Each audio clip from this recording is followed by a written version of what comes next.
guys, welcome back. This is What's Done in the Dark Tea. We are back for week 2 Love Island season 8 recap. And when I tell you guys, this week has had me stressed the out, okay? There are so many things that we have to get into this week, and honestly, I wish I had done these breakdowns every single day, because going back a week, I can barely remember what happened in each episode. But I'm going to do my best to walk through each episode of this week, because I really want to talk about the end, but I'm going to try to give us a good recap of all the episodes that happened in week 2 so that we are prepared to go into week 3, okay? And hopefully I will have this up by Monday. You guys can get all of this in before, actually I need to start doing these earlier so I could get them in Sunday, but that's neither here nor there. I'm going to have this up Monday this week, and we are going to get this in so that we can prep for week 3. So let's get started with Sunday's episode, which is episode 7. Okay, so when episode 7 starts, we still have our couples. We have Trinity and Bryce. We have Kinsey and Corbin. We have Melanie and Sincere. We have Bea and Gabriel. And we have Anaya and Casey. Okay, so we have all of our couples. So as this episode proceeds, we're pretty much seeing the couples talk. We still have a lot of issues with Melanie and Sincere. Those kind of things are going on. But in true Love Island fashion, we actually get a challenge in Sunday night's episode. And the challenge for this one is very messy. I have no idea how they do these challenges, I swear. Between the kissing and then just like unnecessarily being covered in random crap, I would be so grossed out. But I'm a texture person. It's whatever. Either way, neither here nor there. So this challenge, they are given this gigantic bed, okay? The biggest bed I've ever seen. And all of the men are handcuffed to the bed, and they are, they're laying down, shirts off, just boxers on. They're lined up. Each of the girls in the house have to put on a blindfold and go through each member of the member of the cast, whatever. They have to go through all of them, and they have to figure out which one is their partner without touching. So the girls are making their way through. I thought it was really, really cute in this scene. I won't go through every single person's reaction, but I did think it was really cute for Trinity and Bryce, which they are my number one. But either way, Trinity and Bryce, whenever Trinity got to her man's, she kissed him and she's like, "Do I have to keep going? I don't want to keep going. I know who my man is." She stops. I thought that was very cute. But one thing, okay, there are 2 aspects of this particular challenge that set the internet on fire. The first one was Melanie. Okay, Melanie, what in the heck were you doing? I know that you have interest in Corbin, but this game that you're playing with Sincere is a very, very dangerous game. She keeps playing this cat and mouse kind of thing with him, and while that may work with some men who enjoy, the kind of cat and mouse, Sincere is a good-looking man. He is a college athlete. I don't imagine that he does much chasing of anything, and if he does, he's not doing it for long. But Melanie is going to have to learn the hard way. So Melanie, essentially Corbin and Sincere are sitting right next to each other. Melanie is going down the line. She's kissing the guys. She's trying to figure out who. And whenever she gets to the end, she kind of does this mwah, mwah, mwah, mwah, mwah. This kind of back and forth between Sincere and Corbin. And I am sitting there with my mouth on the floor, y'all. My mouth is on the floor because you know which one is your man. But I think she just wanted to kiss Corbin, but she was doing a lot. She was doing a whole lot, okay? So there's a twist to this challenge as well. While the girls were blindfolded and they were going through and kissing all of the men, Ariana had also brought in 2 new bombshells, okay? 2 new female bombshells. And they were also, oh, I forgot to say in the beginning, each of them had a different color paint. So as they were filling up the guys or whatever, they were kind of like leaving their mark. When at the same time that the girls are doing this, they bring in the bombshells. And the bombshells are also on the beds, going through, kissing all of the guys and doing whatever. Once you had your partner in this game, you handcuff yourself to whoever that you're with. So these girls are literally weaving in between the girls that are already on the bed with their partners, but they're blindfolded, so they don't know. They both have red paint, okay? So whenever they take their blindfolds off, everybody is like, yeah, I found my man, I found my man, I found my man. But I don't think anybody was realizing at the time, like, hey, who has the red paint? So then about that time, they announced that we have 2 female bombshells coming out. So enters Jin and Soul. Jin and Soul walk into the house. Now, Jin reminds me, I hope this is the right name. I don't know if this is the right woman's name. I should look her up. If it is the right name, I'll insert a picture of her here. But I think her name was Kate Upton. She was like very, very popular in the early 2010s. She was in that movie with Cameron Diaz.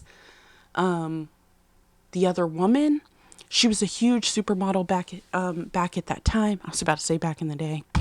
It's not back in the day, but she was a huge supermodel at that time. And I feel like Jen very, very much gives me Kate Upton. I hope that that's her name. If it's not, I'll fix it on the screen. But either way, she very much gives me her.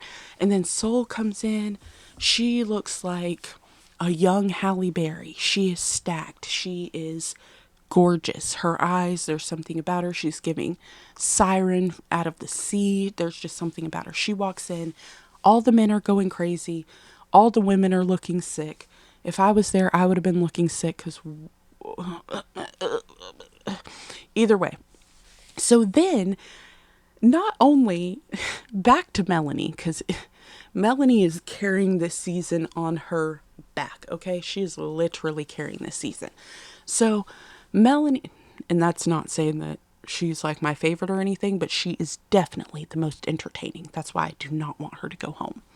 But after Melanie has already made Sincere visibly upset about her going back and forth between him and Corbin, like, you can't tell, Corbin is 6'4", he's 5'10", hair, no hair, muscles, barely any muscles, like there's huge differences between them. But after she's just done the back and forth, and Sincere, I'm not gonna lie, sitting there looking at her like, what the heck are you doing right now?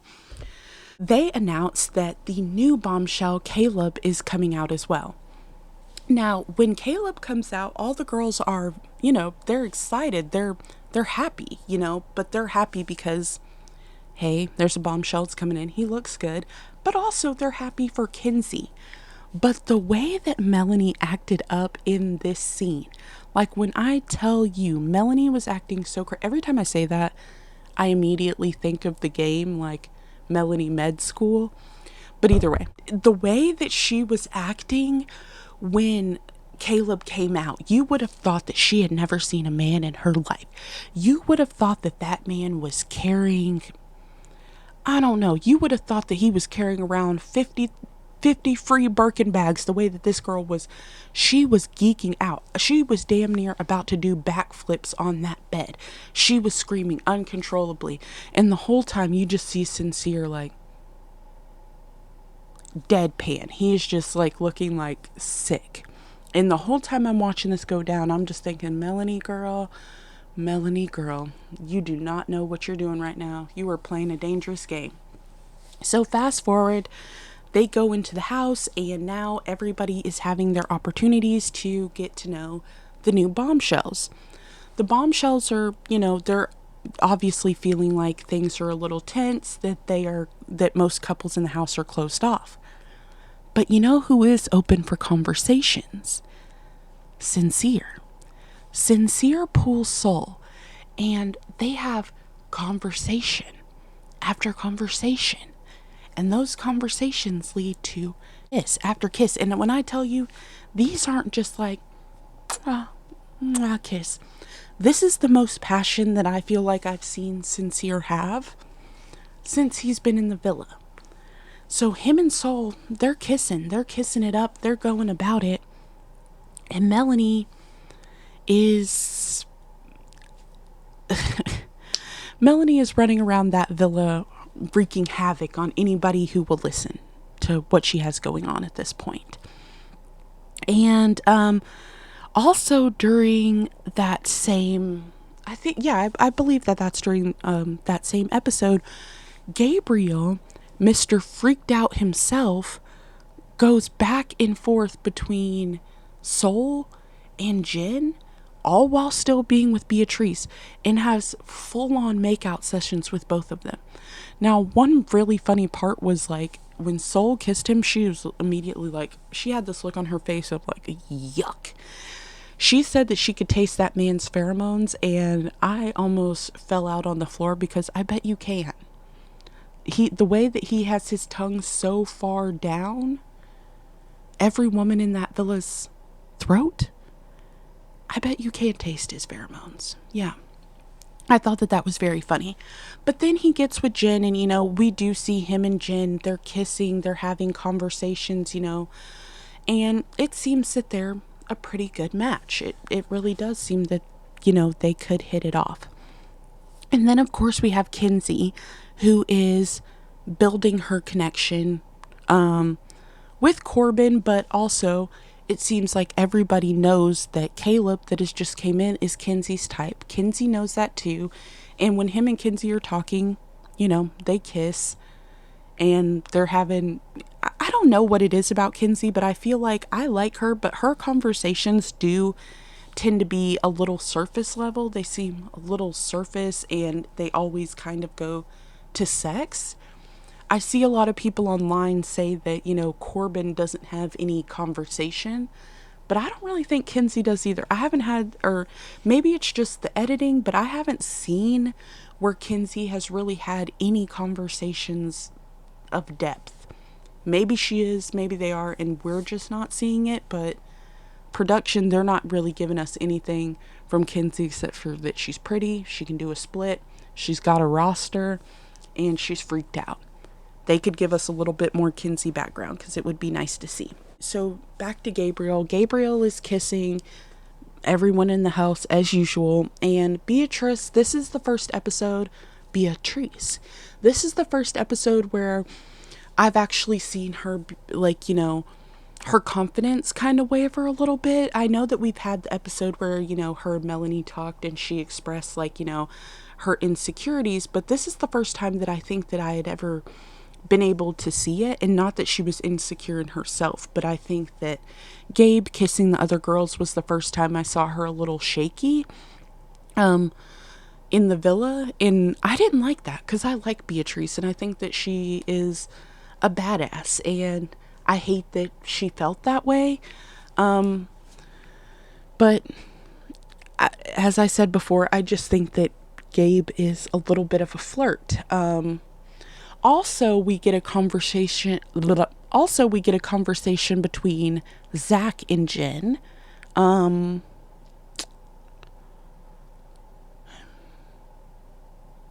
Yeah, there's really not much to say about that. They are Swifties and they like One Direction, so I guess they should just go and get married now, because what else would you talk to someone about to get to know them other than being a Swiftie or liking One Direction? Anyway, moving on.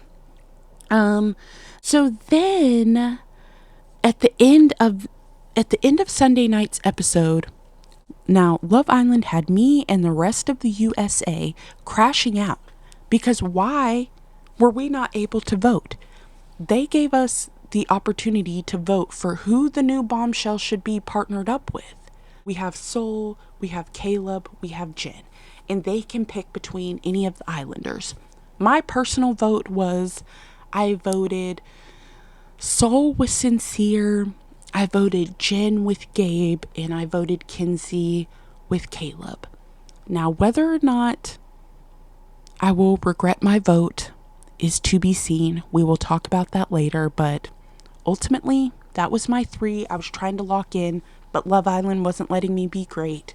My homegirl texted me the next morning at like 6 a.m., said that it worked for her. I hopped up, made my vote, and hoped for the best.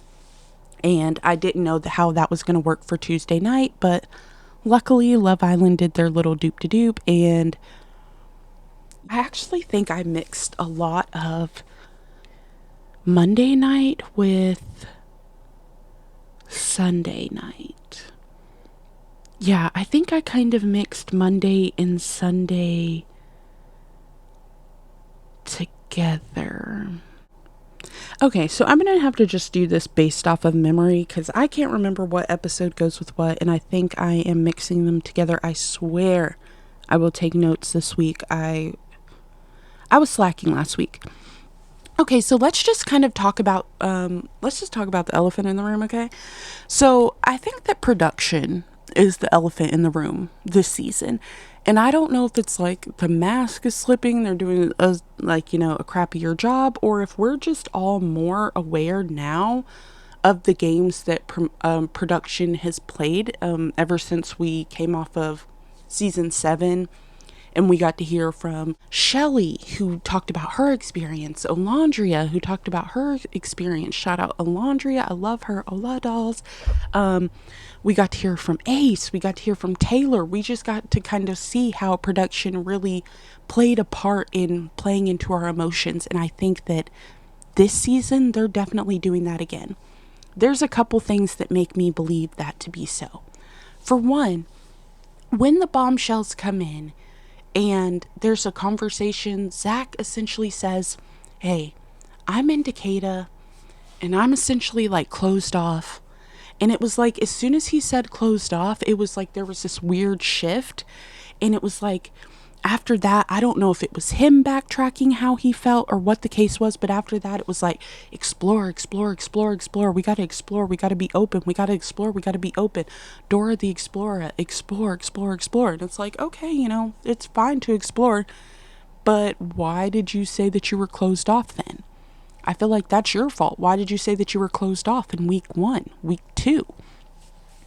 And that's another thing that I think about this cast that I think is it's harder to watch because people are so locked in this season so early that it does kind of seem like there's a cheating scandal every time someone is talking to someone else. And it's so early in the summer. People are supposed to be talking. People are supposed to be forming connections. But it doesn't seem like that in this season. So I imagine that it is very hard for bombshells to come in and try to get into these couples because everybody is so locked in already. But then after Zach says that, because I'm jumping around now, that is when he goes and he talks to Jen and they have that conversation about the Taylor Swift and about the One Direction of it all. So I think production played into getting into his head a little bit. And, telling him you cannot close off this, you can't close off this soon. You need to get out there and talk to people. I also think, to stay on the topic of Zach, I'm just going to kind of run through I'm just going to kind of run through cast now and just kind of talk about each of them in the villa. And then I promise next week I will do episode by episode recap. I will just film them every single night and just drop them raw however they go. Just I feel like that would be the best way to do it at this point. But another thing that when it comes to Zach, I don't know if I necessarily like how can I put this?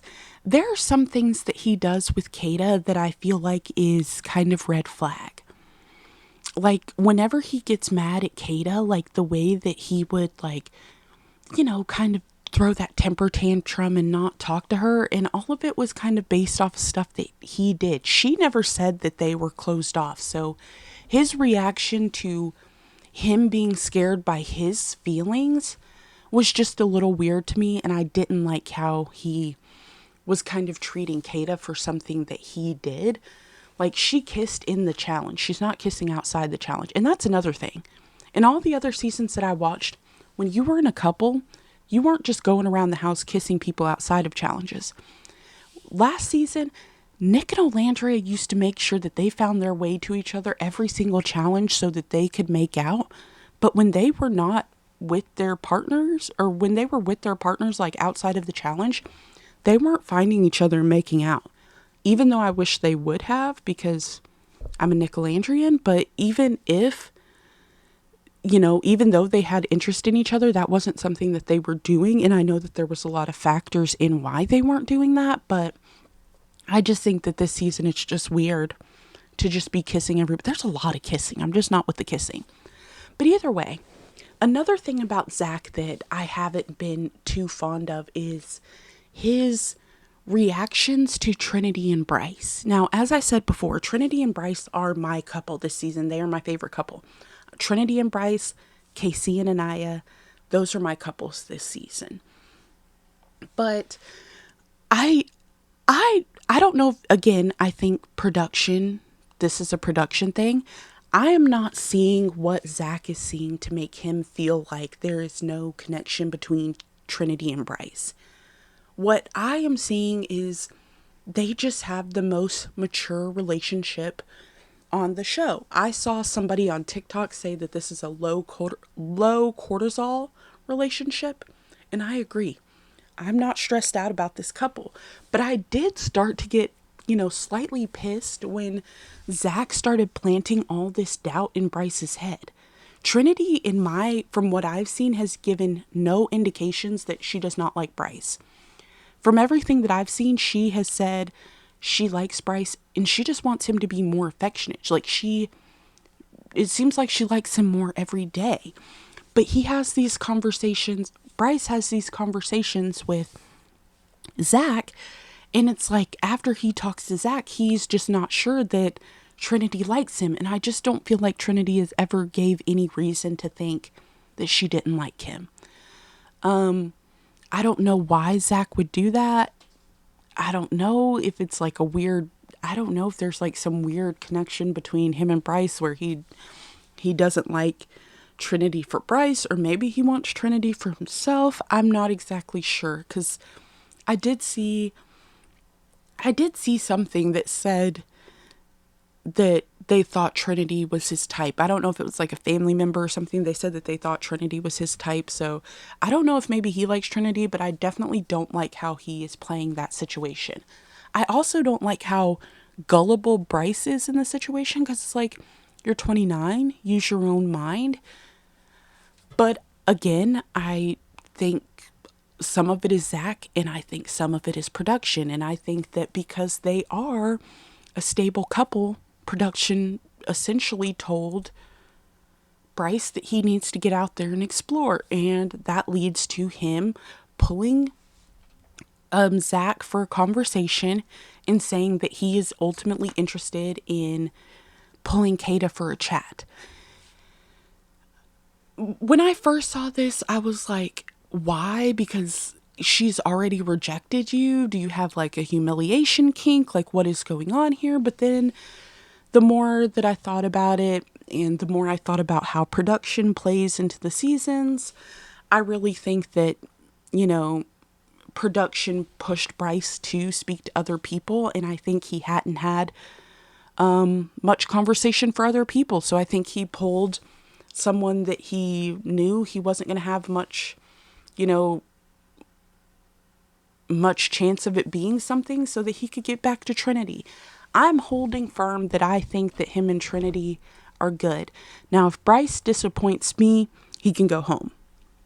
I like Bryce right now, but if you disappoint me, you can go home. That's neither here nor there. I hate how he made Trinity feel in this situation, though, because Trinity, when he told Trinity, like, hey, I'm gonna pull Kata for a chat, she was immediately like, I'm not fucking with it. And I feel that. Like, you're not fucking with it? Not fucking with it. Like, why would you go and pull Kata for a chat? And she also pulls up, I think Love Island has done something, well, like I said, I think everything is intentional, but I do think Love Island has done something good this season by showing us these conversations, like letting us know that real conversations are happening, because she expresses how she feels nervous all the time that someone is going to come in that is more of his type, and how it is dating interracially, and how it always like leaves you feeling like you were not that person's preference. And I can definitely see why she would feel that way, especially with Zach playing into Bryce's insecurities. I like that Love Island actually showed that they were having those conversations, though. And I also loved how later on that night when they're in the bed, Trinity like puts the pillow in between them because she's still upset. And before they go to sleep, Bryce moves the pillow because he's like not having that. He's like, no, we're going to cuddle. And I think that that's so cute because when it comes to Trinity, I feel like every time she tries to pull away, he's like, absolutely not. Like, you're my girl. And I like that. I like that. Just don't piss me off, Bryce. Just don't do it. Let's see. Moving on from Bryce and Trinity. We have Anaya and Casey. Like I said, I really like the conversations that Love Island is showing because Casey, he did the whole, you're the blueprint, you're this, I love black women, I love chocolate women, I love all of that. And I liked that he did that to give her some reassurance. I still feel like there may have been aspects of that conversation or things that happened before then that led him to say those things, but either way, I'm glad that he said it. I thought that it was beautiful, and as long as he is being sincere, not sincere like the sincere we have in the house, but as long as he is being genuine, we'll say genuine instead of sincere because I feel like it has a whole new meaning now. But as long as he is being genuine about Anaya, about what he said to Anaya, I think that it was cute. And then, of course, we have, I see the internet calling him Corbin GPT. So we have Corbin, who is our resident robot in AI, and he is just walking around the house asking for kisses. And for some reason, Kenzie thinks that this is still potentially an option. I have no idea why. She gets with Caleb. We see her and Caleb get some kisses in. I feel like they just look better together. They have, I don't know, they have better chemistry, it seems. I mean, honestly, it doesn't seem like Corbin really has chemistry with anybody because the conversation is kind of dead.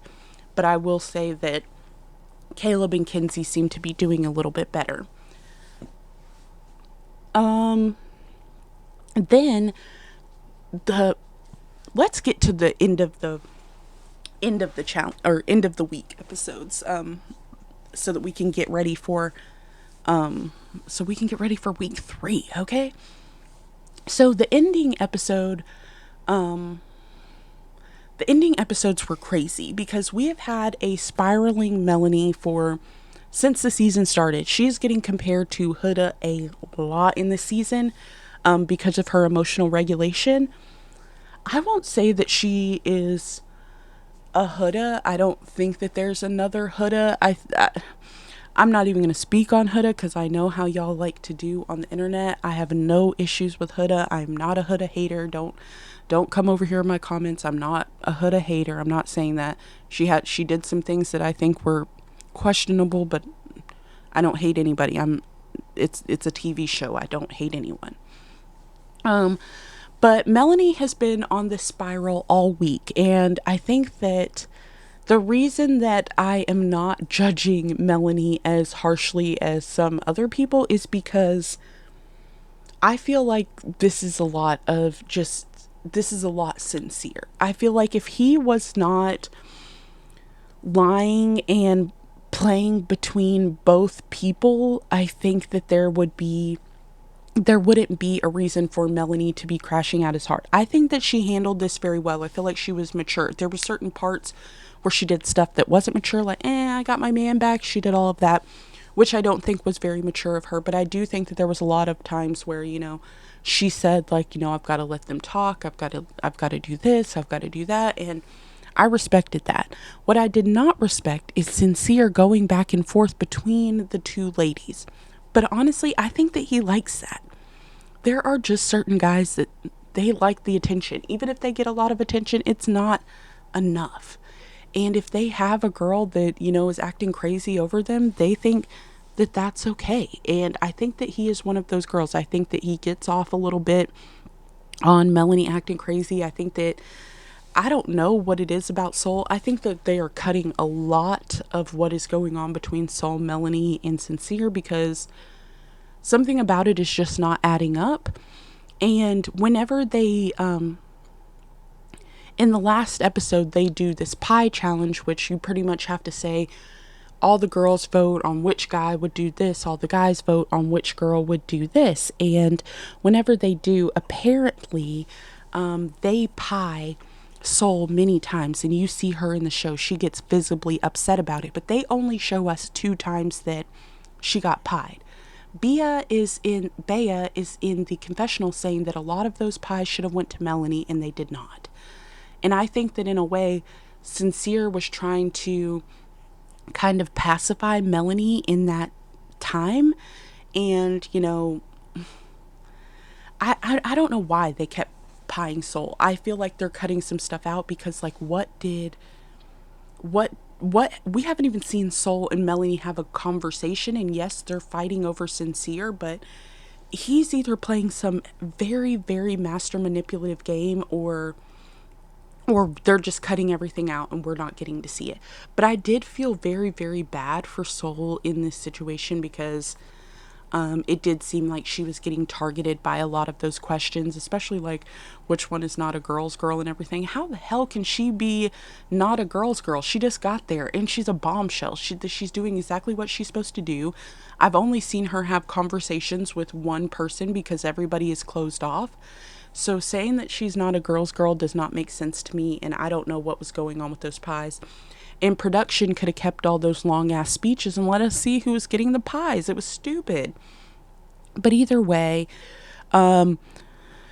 Melanie, Sincere, and Soul are in this huge love triangle, and as it proceeds through the show, it's just getting messier and messier and messier. But I will say, I'm overall happy with how Melanie handled it, considering what I saw in the first couple of episodes. I did not think that she would handle it that smoothly. So seeing that, you know, she only had a few missteps, I think that that was good for Melanie. Sincere, I knew it from the beginning. When a man is too fine like that, there's just going to be issues. They're not going to be faithful. You're just going to have problems, and I called it. So at the end of the final episode that we got to see before the After Sun, which I'm so happy to see Sierra on the After Sun. She is so gorgeous, and I love seeing her and Ariana together. I'm loving that they are giving her the Ariana Maddox treatment, and I hope that everything that, you know, all the good things come to her. She is so freaking beautiful. But as we move toward the end of the episode, we already know that America has voted on who they want everyone with.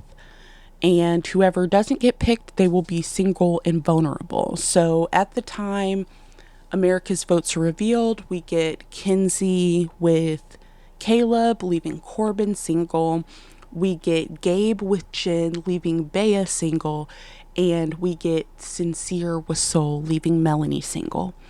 Then Ariana throws a curveball into the mix and says, well, automatically Kenzie and Caleb, they go together and they're a new couple. But because there were 2 girls and 1 guy left, she gave Corbin the opportunity to pick who he wanted to be with between Bea and Melanie, and that would be his new partner. Whoever was not chosen would go home. Corbin, of course, who I think since the very beginning has shown interest in Melanie, and I think vice versa. He picks Melanie, which ultimately makes Bea, cut from the island. And I will say, this is one of the saddest exits I've ever had for Love Island. I like Bea. She was not my favorite, but I ultimately really liked her. But when I tell you, I was so sad to see her go. And you know what? Another thing to production, I feel like they did us so dirty, because seeing how upset Gabriel was lets me know that they did have a pure connection. We just weren't seeing it. And I think that we weren't seeing a lot of that because I think that they were communicating a lot in Spanish. And so they weren't showing a lot of their conversations. That may or may not be true. That is just my own personal theory. And if that's the case, Give us some damn subtitles and let us see what's going on. No one cares that they are speaking in Spanish. Let us see what's going on. You know how many Spanish speakers you have watching Love Island? Somebody can translate it for us. That is what the closed captions are for. Let us see what's going on in this villa. I feel like they are showing us exactly what they want us to see, and it is heavily impacting how we vote. And I hate that, because if we could see the full picture, then we could genuinely vote based on their actual relationships and not just the editing. But Bea gets sent home, and it is incredibly sad to watch. Love Island kind of messed up a little bit because they, before the episode had came out, let us know that Bea and Sean were going to be the ones on After Sun, so everybody kind of knew the outcome of the show. Even though they deleted it, the internet's forever, it was too late. Then on the after show, you get to see Bea and Sean, and they both alluded on the after show, on, you know, they alluded on After Sun that there were also a lot of things that we weren't seeing, and that makes me even more upset, because it's just like Love Island. We want to see. If you're going to cut it like this, do us a favor, and at the end of the season, give us a raw one. Go ahead and just throw it out there and just be like, this is an uncut version of Love Island. Put it on streaming. I don't care if we have to pay extra to get it. I want to see what's really going on, and I would pay that extra to see. But as we move into this week, let's talk about any predictions that I have for this week. I think that I know that whenever Soul and Sincere got coupled up, this is another reason why I know production is cutting off stuff, because Melanie looked at Soul and said, I don't want to fight with you anymore. And Soul mouthed back, thank you. We haven't even seen these girls interact. As a matter of fact, we haven't seen anybody talk to Soul except for Kinsey and Jen. So that leads me to believe that something is going on and we're not seeing the full scope of everything. But prediction-wise, I think that the love triangle with Soul, Melanie, and Sincere is far from over. I don't think that Kinsey, even though I do believe that Caleb is 100% her type, I don't believe that Kinsey is fully going to come off of Corbin either. I think that Bryce and Trinity are okay, unless Trinity saw what Bryce did, that little kind of fuck shit that he pulled, and she decides that maybe she should look elsewhere, which, if she did, that would be his fault. Zach and Kata are pretty solid, but I'm not gonna lie, I'm not as much feeling Zach as I was last season, or last episode. I think I might have been on a Charlie high because I really like Charlie, so I was just liking him, but I don't think I'm as fond of him as I thought that I was. So maybe if we could bring somebody in, I wouldn't mind seeing Kata with somebody else. I wouldn't mind seeing Anaya be loved on more. Like, we don't get to see her and Casey's dynamic enough, and we also don't get to see her talk or interact with anybody else in the house, and it makes me feel like they're kind of like setting it in a way that she doesn't have a lot of options, and that was crazy to me. I can't imagine that, because she's beautiful. She's got this athletic body. I mean, she's the whole package. So to me, that's not making sense, but again, I think that there's just stuff they're not showing us. So I would like to see more of Anaya and KC.